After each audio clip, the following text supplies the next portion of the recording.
Hey guys, I'm back in Studio One now. Studio One is my RAM 4x4 2500. It's a 2014 model. Beautiful truck, I love it. We just came back from Colorado, as you know, and I took a lot of video, and I've had a lot of questions and comments on the last video that I had about idle time for exhaust gas temperature. And so I've got all of this video that I took. My wife said she'd never ride with me again because I was always fiddling with the, the GoPro and everything, running off the road and everything. It's a risky business, this video business. But so I thought I'd share some of that video with you again today and see if it was of any interest, and talk about some of the on the trip temperatures that we saw. And unfortunately, this CTS monitor, trying to GoPro the screen with the light coming through the windshield there is can get very glary. That's the only thing I really dislike about the monitor. If you mount it up high up here somewheres, you're okay. Now there's a simple solution for you guys who just want to monitor exhaust gas temperature, which is 90% of what I do, is monitor my exhaust gas temperature for shutdown. And also, it's handy to have for regens, and I think they've worked that out. There's that mysterious noise again. I think they've worked that out. There's an app called Torque, and you can buy the full version for about 10 bucks, but you can get the free version just to see if it's going to work. Go on Amazon and get you a little Bluetooth ODBC2 connector, and it'll connect right up to your Bluetooth on your phone, and you can read pretty much all the same things that I can read with this gauge. This gauge has some things that are not probably, I would say, compatible with the RAM. In other words, turbo speed. It reads out in like, it starts out at 1 when I'm idling at 1, and it goes on up to about 50 or something. I don't know what that means. I don't know if it's a percentage. I don't know if I'm supposed to put a multiplier in there of 1,000 or what. I know the turbo can go up to about 150,000 RPMs, I believe. So, you know, things like that. It's not perfect, and neither will this Torque app be. But if you want to read exhaust gas temperatures and some simple things, which most of us, I think, that tow and one of the great advantages for me is to know when to shut down my engine after I've been running the hell out of it on the highway, because it does take some time. As you saw in the last video, that was 8 minutes from 700 down to 400, which is, your what would be considered I would consider a safe shutdown speed. And I think generally the industry considers 400 degrees safe. Oil cokes at about 600 degrees from what I've read. Coking is as I mentioned in the last video, is a substance that is created by overheated oil. Synthetic oil is better in that respect, because synthetic oil will take more heat before it starts to coke and lose its properties. So that's an advantage of synthetic oil. I don't run synthetic oil, but those are the facts, as I know them. But for about less than 20 bucks, I'd try to get a pretty decent one. I wouldn't go for price, because the last one I had, I've tried the Torque app before, and I wasn't happy with it because my ODBC2 connector, it's just a little plug-in that you plug in down there and you leave it in there. It doesn't affect your warranty or anything like that. It just reads out to your phone. And you could set your phone up like this. I just didn't want my phone tied up all the time, and I decided to put out the money for that. But those things are up about 500 bucks or so now. So, it's an investment. But since I did these videos and I felt like it was worth it to show you guys, you know, some of these things that you can't get any other way. I went with it. But today I'd like to just go through some of my videos and just kind of discuss it. It's raining outside. We've got a storm out in the Gulf of Mexico. I tried to do this in Studio 2B, which was back of the camper with the crap hose, but I didn't do it, and because it started raining. Another question that comes up a lot is, am I monitoring a probe at the exhaust manifold, or am I just monitoring the EGT1, which is downstream of the turbo? And speaking of probes, I just had my physical last week. Everything was okay. But I'm monitoring the EGT1 downstream of the turbo, which I think is more than efficient, maybe better, because you're monitoring the gases that are passing through the turbo. You know, you could make a case, well, you don't know what's in front of it. Well, you know, the exhaust manifold is, what, a foot away from the turbo, maybe a little more.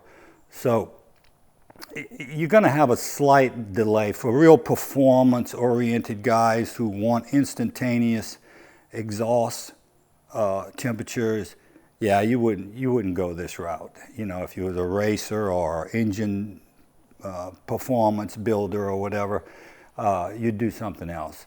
But no, for our purposes, this is more than enough. You got 3 probes, temperature probes on this truck. You got the EGT1, which is right behind the turbo. You've got 2, which is right in front of the DPF, and you've got 3, which is in back of it and just before the catalytic converter.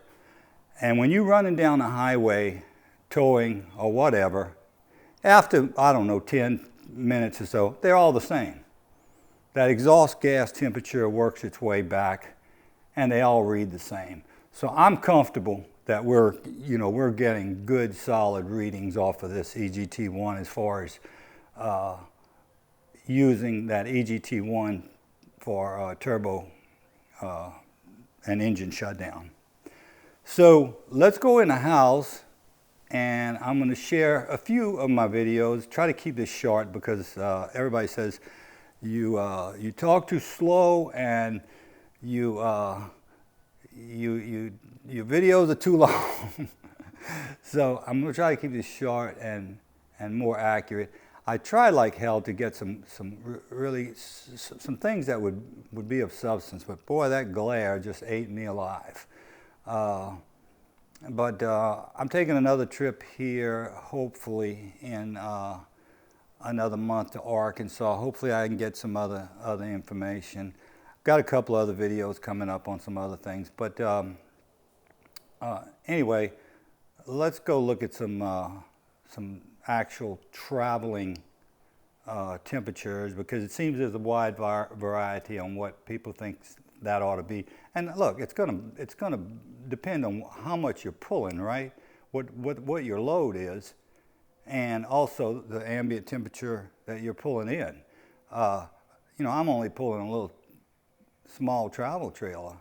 A guy pulling a 12,000 pound fifth wheel is going to see a lot higher EGTs than I am. So it's all relative, you know, but I'm going to show you what my particular situation is, which is about 6,000 pounds total, and you know, give you an idea of what I'm seeing. We'll talk about the various gears again and stuff, and we'll go from there. So let's go in the house. Okay guys, we're turning on to the highway here. Look at that old Ram right there. I'll tell you, there's no question about which truck is the most popular in terms of tow vehicles for Rams and all kind of other stuff. I mean, it's just one after another. But we're leaving Leadville, Colorado there. You can see that sign if you pause it there. I think it's 10,200 and something feet. Boy, I'll tell you, it kicked my butt. But we're headed on out. It's a little town, kind of funny little town. A lot of poverty there. An old mining town, and you know, things have changed over the years and stuff. It's really a kind of like almost like a little hippie town in a way, but there's a lot of poverty there. There's very few places to eat. There's a Safeway in town. That's about it. And you know, it's probably not the place you'd want to go on vacation. But I have a really good friend that's there, and we spent a week with him and had a ball. And if you're a four-wheeler and that sort of thing, it's a great place to go because they, up there in the mountains, they've got some trails that are outstanding. And people go up there and tent camp and everything else. So, but this is a little town, Main Street town. It's a cute little area, but it's relatively small. And you know, the biggest shopping thing is there on the right. There's a place where people go to buy you know, secondhand stuff that people just donate. Anyway, there's a bar. There's always a bar, right? Everywhere there's a bar. But let's go ahead and get on through this little place. Just wanted to kind of give you an idea of what Leadville looks like. And very small town. And we'll move on out on the road. I like to, you know, I let my truck warm up a little bit. I don't normally worry about warm-ups too much when I'm empty because it's just a you know, I think it's unnecessarily idling, really. But it was cold that morning, relatively cold. It had been really much colder that week. It was down in the low 50s right there. But you can see everything's not completely warmed up. That TFT is transmission temperature. The ECT is coolant temperature. And, of course, you got RPMs right underneath it. We got miles per hour over there on the left lower, doing 20 right now, and the gear's up above it. Notice it's in third, but it's not locked. You get that little lock symbol when it locks up. And which is kind of good because it helps heat that transmission oil up a little faster. But there's fourth unlocked. And our exhaust temperature is only 356, so you know we're really still cold. So I'm really easing into it. The one thing talking about with turbochargers and cooling down, which is real important. Well, heating up is important too. You know, you don't want to take off at a speed that would not allow your turbo bearing to get good oil flow. If the oil was so thick that it was inhibiting the oil flow through the turbine because you're just running too fast, that could be a problem too. So you want to consider slow warm-ups as well as cool downs. So anyway, my point being, when you're taking off coal, there's more things to consider than just the engine itself and the coolant temperature, which is most people are accustomed to looking at. You know, you've got your rear axle that you want to have that warmed up some. You want to have your transmission temperatures up to, you know, enough sufficient temperature to where you're getting decent lubrication on it. The turbocharger, of course, you want your oil to the viscosity where it can flow through that turbo real easily, and you know, things like that. So you know, it's obvious stuff, but it's things to consider, particularly when it's real cold. So now we're out, kind of things all warmed up and everything. We're just kind of cruising more or less flat land. It's a little hilly. You can see that exhaust gas temperature down there wandering around a little bit, but it's we're doing 55.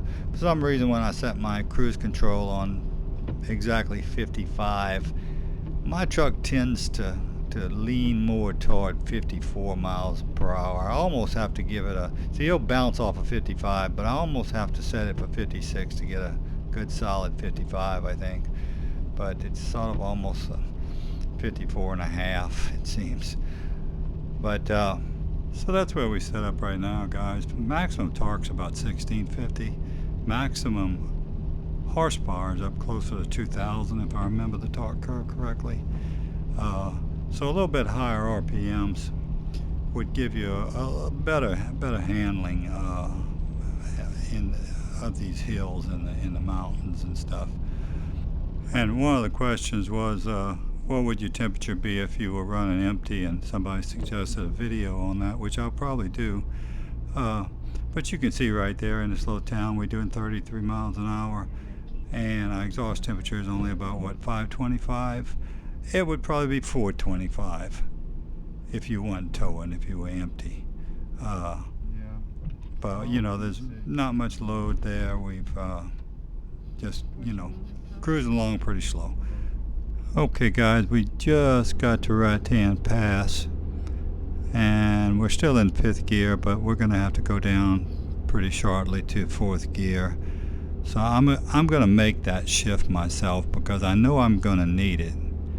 And it's easier on the transmission if you just slack off and make that shift and then get back to your business. So there I am in 4th now,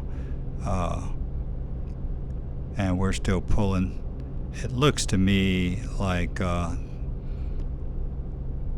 know, you got a 6% grade here, which is a pretty stiff grade for the, you know, all your U.S. highways. Maximum to 6% or 7% grade, so it's pretty substantial little pool here, and you can tell by that exhaust gas temperature that we're slowly increasing in exhaust gas temperature, and it looks to me like we're gonna need 3rd gear, but I'm gonna hang in there as long as my boost doesn't get to my what I consider the point where it's about ready to drop down on its own to the next gear. I try to catch that. You can't always do it, but it's a lot easier on the transmission when you can do the shift yourself, back off on the throttle, make the shift, and then go back to your rat killing, because it's you know, it's hard on that transmission, slamming that thing into a lower gear at when you're developing that much horsepower and torque. But so let's see how we do here. You can see that exhaust gas temperature climbing. I know we're getting ready to. We're only doing 45 miles an hour. Coolant temperature's fine, 210, 181 on the transmission temperature, but we're going to go ahead and drop it down to 3rd gear here to finish off this incline, and that way we'll know we've got you know, plenty of mojo here. And this is, you can see I just made the shift. I came up on that truck and I went ahead and downshifted to 3rd because I really couldn't get around him without doing that.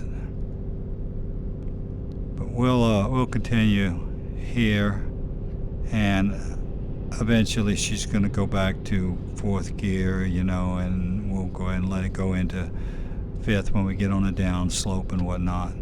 But that's kind of a look at your exhaust gas temperature, which is kind of the whole idea of this discussion, was what is your exhaust gas temperature and your other gauges. You can see that coolant temperature is all the way up to 213 now, which is not excessive. It's you know, I think when I pulled Monarch Pass I was up to about 230 on that, and transmission temperature went up over 200 also. But it's amazing how well this RAM handles that transmission temperature. I mean, we're only at 182. We're pulling a 6% grade, and that's that's excellent cooling, is what I'm saying. So here's another little scenario. We've got some gradual hills, nothing real significant, nothing that we need to look at downshifting for. We're locked up in 5th gear again and just kind of watching things. You can see that our exhaust gas temperature is kind of running around 730 right now, but it'll go up as you hit the little hills. And now we're going to go ahead and jump up to 65 miles an hour, and we can compare the readings that we see here at 65 miles an hour. As you can see, transmission temperature, beautiful. It's just not really affected until you really get into the slow, steep inclines. But let's go on up to 65 and see what we see there. Now just note that we've got about, a little over 700 right here. That's a little low probably, but we're only doing 55 miles an hour. Okay, so we just picked up our speed to 65. Pretty much the same condition. You can't really see it, but it's very slight rolling hills. Nothing really too exciting here. You can see that the exhaust gas temperature is increasing, and that's only natural because of the increased speed. At times, depending on the incline, like we're on a little incline right here. You can't appreciate it unless you were actually there. But it'll get on up there close to 900 degrees, which is not a problem. But if you shut your engine down at that temperature, it would certainly be a problem. You'd coke that bearing in that turbocharger pretty quickly. So let's just watch this temperature, guys, for a while as we climb this little hill. Now, one might ask, well, why aren't you running in 6th gear? And it's a good question. And I do occasionally shift to 6th gear and let it run like that a while just for the hell of it. But I just don't like the feel of 6th gear. I feel like at 65, it's right on the edge of being not quite enough RPMs to really handle the conditions. The conditions that I have, my conditions in my truck with my load. Now, if I was running 70 miles an hour, 6th gear I don't think would be any problem at all. But I feel like I'm just on the verge of wanting to downshift. In fact, sometimes to get it into 6th gear, I've got to more or less force it into 6th gear by taking it out of tow mode and letting it shift into 6th and then putting tow mode back on, which is kind of cheating, right? So, I feel like your engine is less loaded when you're running a little higher RPMs like that, and it just feels better to me. I know that's not a very scientific explanation. Now, I will tell you though, you will get better fuel economy in 6th gear when you're running down there around 1450 RPMs. That's one of Cummins' rock solid rules, and I've checked it, and it's true. I'll get about a few tenths of a mile per gallon better in 6th gear. But for me, it's not worth it. I'd rather run a little bit higher RPMs in conditions like this. if that was just a solid flat road with no hills and you know, no wind, I could probably feel better about it. But you know, this is the way I run my truck with the load that I have. Like I said, if I'd boost it up to 70, I'd probably be fine. Of course, I'd be burning a lot more fuel, and I don't like to run 70 because my tires aren't rated for 70. Okay, so let's look at some boost now. I've taken that transmission temperature away and I've put the boost in its place. And you can see, of course you can see your boost on your EBIC panel too if you want to, but I've got it up here on the gauge just so we can look at it all in one spot. You can see as we run up these little hills, the boost will increase a little bit. And when I was talking about downshifting, if you have to downshift, well, the best time to downshift is like when you hit a little downslope like this or something where your boost is going to go down like right there to 0. That would be an ideal place to downshift while there's not much load on your drive line. But you know, you can't. I realize you can't always do that. That's sort of a utopian thing that I'm talking about. I try to do it as much as possible, but it's not always possible. But it will extend the life of your transmission if you can avoid a lot of heavy-duty shifting like that. The reason I like to monitor boost, and you can set that up on your gauge panel. If you saw that video where we talked about the programming your different things on your gauge panel, you can put whatever you want to look at up there. And one of the gauges I've got on there is boost. I like to look at boost because that is probably the best indicator of when I'm going to have to downshift. And you know, I know I put a lot of emphasis on downshifting, but you know, like right there, 17 psi boost, that's, you know, that's giving you a pretty quick reading on how much stress your engine is putting on that drivetrain, and also how hard that engine's working.